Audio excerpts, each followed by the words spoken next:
আজি প্ৰথম খবৰটো হৈছে 4 ছেপ্টেম্বৰৰ পৰা আৰম্ভ হ'ব কটন বিশ্ববিদ্যালয়ৰ স্নাতকোত্তৰ পাঠ্যক্ৰমৰ নামভৰ্তি প্ৰক্ৰিয়া আৰু অনলাইন প্ৰপত্ৰ জমা দিয়াৰ অন্তিম তাৰিখ হ'ব 11 ছেপ্টেম্বৰ। স্নাতকোত্তৰ নামভৰ্তিৰ বাবে প্ৰৱেশ পৰীক্ষা 21 পৰা 25 ছেপ্টেম্বৰৰ ভিতৰত অনুষ্ঠিত হোৱাৰ সম্ভাৱনা আছে আৰু নামভৰ্তিৰ বাবে ছাত্ৰ-ছাত্ৰীয়ে কটন বিশ্ববিদ্যালয়ৰ ৱেবছাইটত অনলাইন পঞ্জীয়ন কৰিব লাগিব আৰু সম্পূৰ্ণ অনলাইন পদ্ধতিৰে হ'ব এই নামভৰ্তিৰ প্ৰক্ৰিয়া। ইফালে নামভৰ্তিৰ ক্ষেত্ৰত অফলাইন আবেদন কৰাৰ ব্যৱস্থা নাথাকিব আৰু কটন বিশ্ববিদ্যালয়ৰ পৰা স্নাতক ডিগ্ৰী লাভ কৰা ছাত্ৰ-ছাত্ৰীসকলৰ বাবে প্ৰতিটো স্নাতকোত্তৰ পাঠ্যক্ৰমত 50% আসন সংৰক্ষিত থাকিব।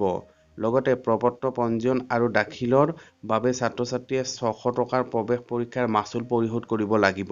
ইয়াৰ পিছৰ খবৰটো হৈছে আজিৰে পৰা ৰাজ্যৰ প্ৰায় সকলো ক্ষেত্ৰতে মাস্কৰ লগতে এটা পালি হ'লেও কোভিড ভেকচিন বাধ্যতামূলক কৰিলে ৰাজ্য চৰকাৰে আৰু স্বাস্থ্যমন্ত্ৰী কেশৱ মহন্তৰ ঘোষণা 30 ছেপ্টেম্বৰৰ ভিতৰত সম্পূৰ্ণ কৰিব লাগিব প্ৰতিষেধক প্ৰদান প্ৰক্ৰিয়া আৰু প্ৰতিষেধক নোলোৱা ব্যক্তি বঞ্চিত হ'ব চৰকাৰী সা-সুবিধাৰ পৰা। গতিকে নিৰ্বাচনী কাঠামোৰ আধাৰত তথ্য সংগ্ৰহেৰে জিলাখনৰ সকলো উপযুক্ত লোককে প্ৰতিষেধক প্ৰদানৰ ব্যৱস্থা কৰক আৰু ছেপ্টেম্বৰ মাহতে এই প্ৰক্ৰিয়া সম্পূৰ্ণ কৰক।